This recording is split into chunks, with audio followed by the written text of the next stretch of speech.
kept waiting for one side of me to win. Then I realized the war only ended when I stopped needing a loser.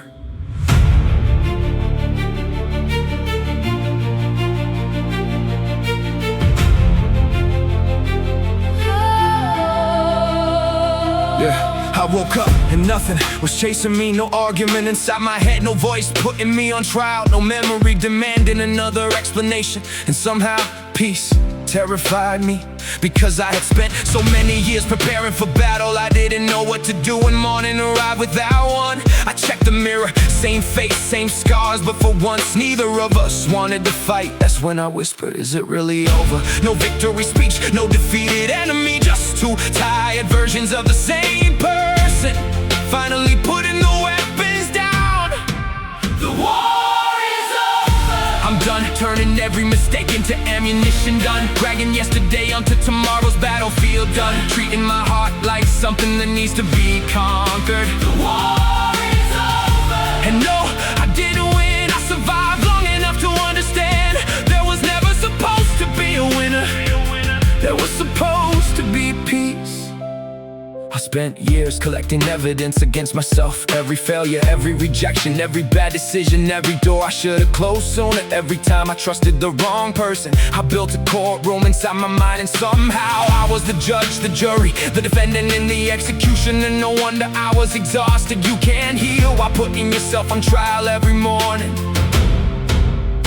Accountability says you were wrong. Shame says you were wrong. Learn the difference. One teaches you, the other buries you. I started dropping charges, not excusing what happened, just refusing to serve a life sentence for temporary mistakes. Yes, I stayed too long. Yes, I ignored signs. Yes, I hurt people while I was hurting. Yes, I sabotaged good things because chaos felt familiar. But eventually, the question had to change. Not how long will you punish yourself, but what have you learned? Here's something nobody tells you. Sometimes self-hatred feels productive because it keeps you busy, always fixing, always improving, always proving. But if the finish line keeps moving, maybe growth isn't the goal anymore. Maybe punishment is. The war is over. I don't need to destroy the old me to build a better one. I can thank the survivor without becoming trapped in survival. I can forgive the child who didn't know better, forgive the adult who knew better and still got scared, forgive the heart that kept choosing familiar pain. The war is over. I'm finally learning you can correct yourself without becoming cruel. The hardest part was trust, not trusting people, trusting me, believing that when life got difficult I wouldn't turn against myself again, that if I failed I'd help myself recover. If someone left, I wouldn't call myself unlovable. If the plan collapsed, I wouldn't call my whole life a failure. If I needed rest, I wouldn't call it weakness. That promise changed everything. Self-trust isn't believing you'll never make another mistake. It's believing you won't abandon yourself when you do. I started sleeping without rehearsing tomorrow's disaster, started eating without punishment, resting without guilt, saying no without building a closing argument. Some people didn't like it, that hurt, but peace will expose who benefited from your war.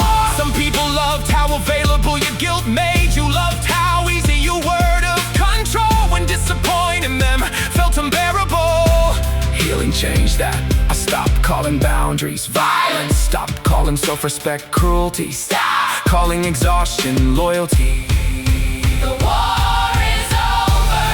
I'm not attacking my own peace to keep everybody else comfortable. I'm not shrinking to make someone else feel taller. I'm not returning to places that only love me when I hated myself. The war is over. And protecting my peace makes me unfamiliar. Then maybe unfamiliar is exactly who I needed to become. I visited the old battlefield, the room where I cried, the messages I once reread until sunrise. The mirror I couldn't face, the clothes I wore when everything fell apart. Nothing moved, nothing chased me, nothing asked for another fight. It was strange, the places that once felt like monsters were just places. Maybe healing is when history loses its teeth. I stood in front of the mirror and said, I forgive you. My reflection stayed quiet, so I said it again. I forgive you. For not knowing, for pretending, for staying, for leaving, for breaking, for surviving in ways I layer. The war is over.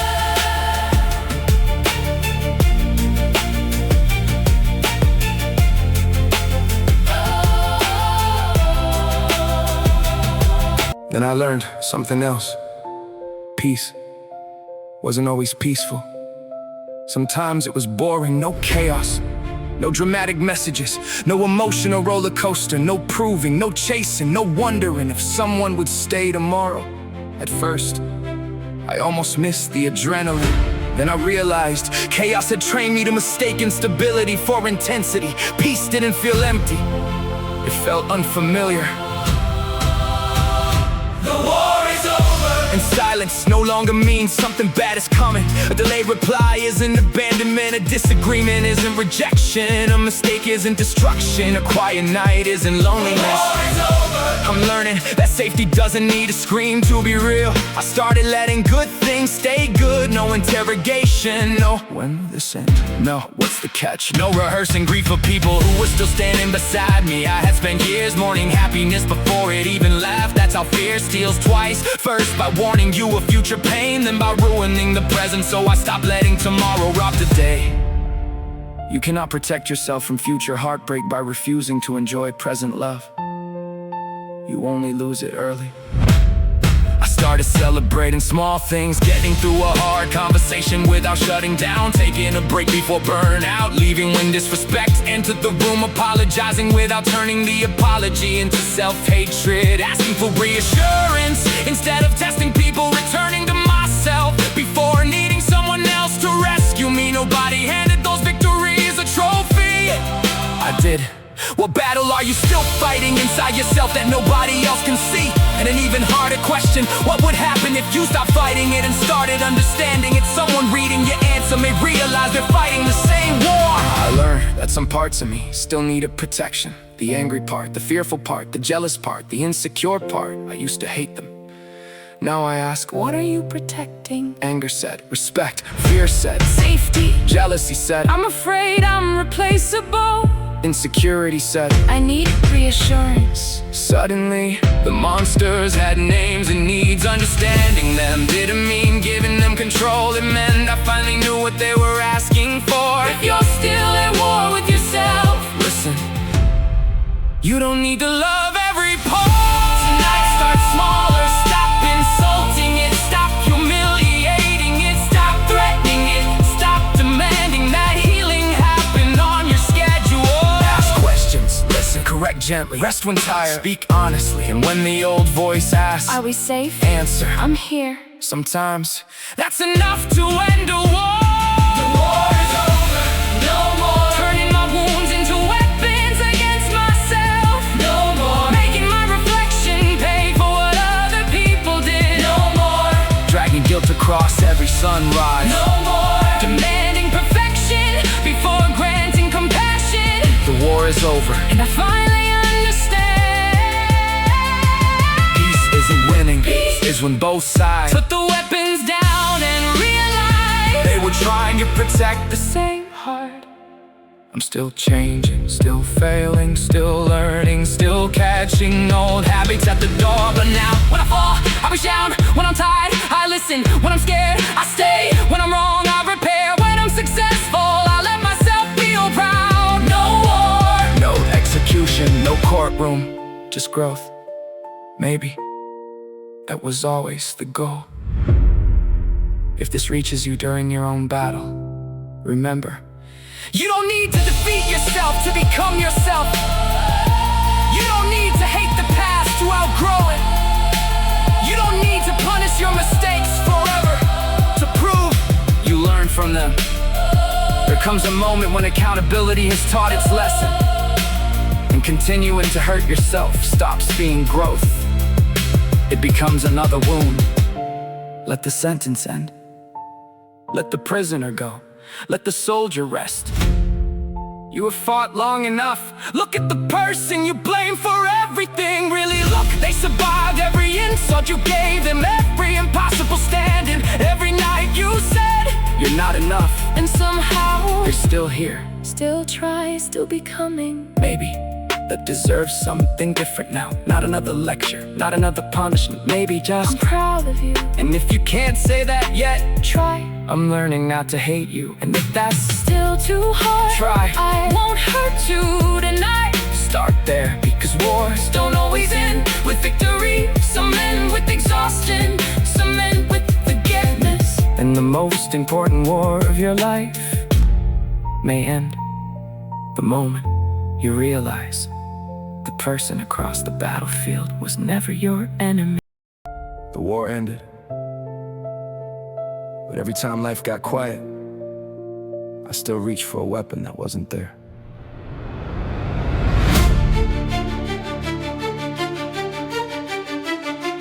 Yeah, nobody warned me about the morning after. You spend years praying for peace, then peace comes and your body doesn't recognize it. No shouting, no emergency, no enemy, and somehow that made me nervous.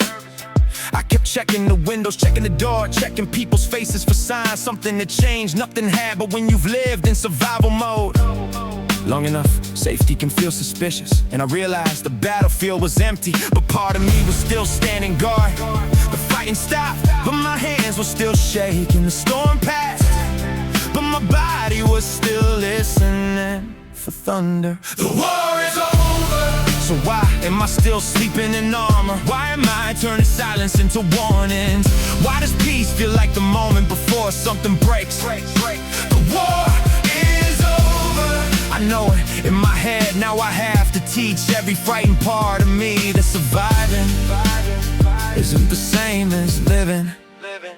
I started noticing how often I predicted disaster. Someone loved me, when will they leave? Something worked, when will it fail? Money came, what happens when it's gone? Good day, don't get comfortable. I couldn't enjoy a blessing without writing its obituary. That's what fear does. It convinces you that expecting pain will somehow make pain hurt less. It doesn't, it just makes you suffer twice. Once before anything happens, and again if it does. I wasn't protecting my peace, I was rehearsing its funeral. So I made a new rule, don't mourn what hasn't died. Don't leave before someone leaves. Don't destroy something good because you're afraid it might end. Don't call uncertainty a warning, sometimes you simply don't know. And maybe, I don't know, is healthier than always assuming the worst. That was difficult because fear always had an answer. Peace asked me to tolerate the question. Maybe maturity isn't knowing what's coming. Maybe it's knowing whatever comes, I won't abandon myself. That became my new definition of safety. Not nothing bad will happen, that's impossible. Safety became, if something happens, I'll respond. If I lose, I'll breathe. If I fail, I'll learn. If they leave, I'll hurt, but I'll stay with myself. I stopped asking life for guarantees it could never give. Started giving myself the guarantee I actually controlled. The war is over. I don't need to predict tomorrow to survive today. I don't need to know who stays forever. I don't need to control every ending. The war is over. Before safety was never knowing nothing would hurt me. Safety became knowing pain doesn't get to take me from me anymore. Then I had to learn joy. That sounds ridiculous, but joy was difficult. Pain had rules, cry, hide, survive. Joy asked me to be present, and presence was terrifying because you cannot fully experience a beautiful moment while keeping one foot near the exit. So I practiced dinner with people I love, phone down. No photographs, no checking how long till everyone leaves. Just there, laughing, breathing, existing, and somewhere in the middle of that ordinary night, I realized this is the life I kept surviving for. Read that again. You can become so obsessed with surviving life that you forget to participate in it. Always preparing, always recovering, always planning for the next disaster. Meanwhile, your actual life is happening in the room you're mentally trying to escape from. I started noticing ordinary miracles. Coffee before sunrise, someone remembering something small. I told them a full night of sleep, driving home without crying, a bill paid, a genuine laugh, a conversation that didn't become an argument. Nothing viral, nothing dramatic, nothing anyone would applaud. But after years of chaos, ordinary started feeling like wealth. I spent years asking life for something extraordinary. And healing taught me how expensive an ordinary peaceful day really is. I Stop chasing people who confuse me. That was part of peace too. No decoding or staring at 3 dots. No repeating the message 20 times. No wondering, did they care? Healthy people made their intentions understandable. And I learned, if someone consistently makes you guess where you stand, the confusion itself is information. I stopped calling anxiety chemistry. Stop calling uncertainty mystery. Stop calling breadcrumbs potential. The war is over. The war is over. The war is over. I don't need love that makes me bleed to prove it's deep. I don't.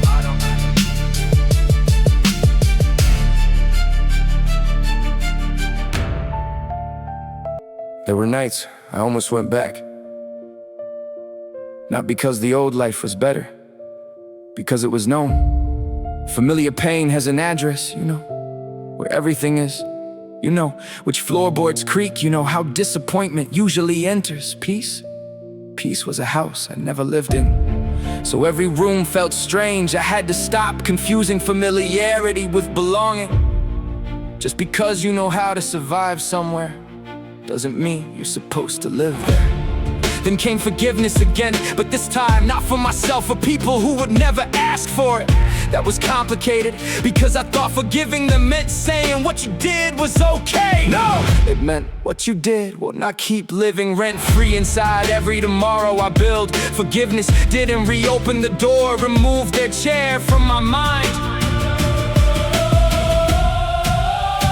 I said, I forgive you, then immediately, but you still can't come back.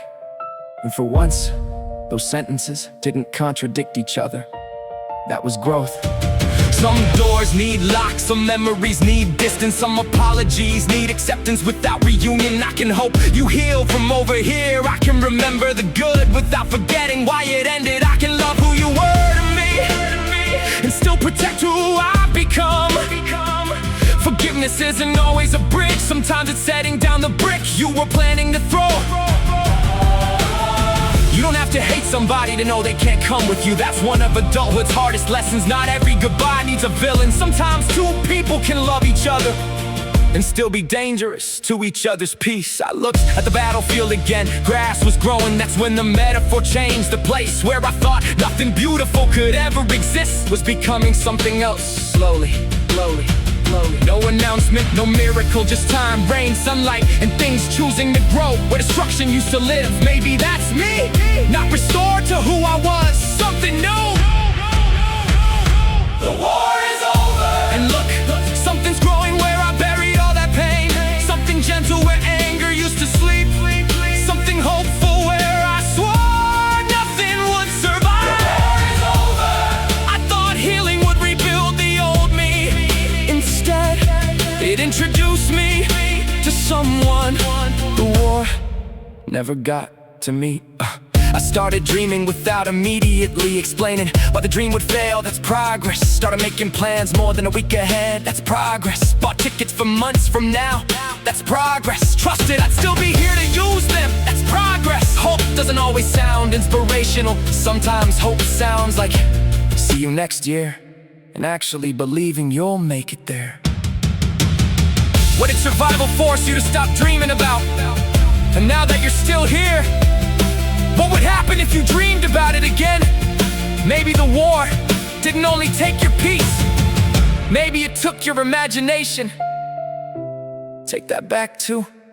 So I dreamed, not recklessly, honestly, a peaceful homework that means something, people. I don't need to recover from mornings. I don't dread money without worshiping it, love without begging, confidence without arrogance, rest without guilt, a life I don't constantly need a vacation from the simple.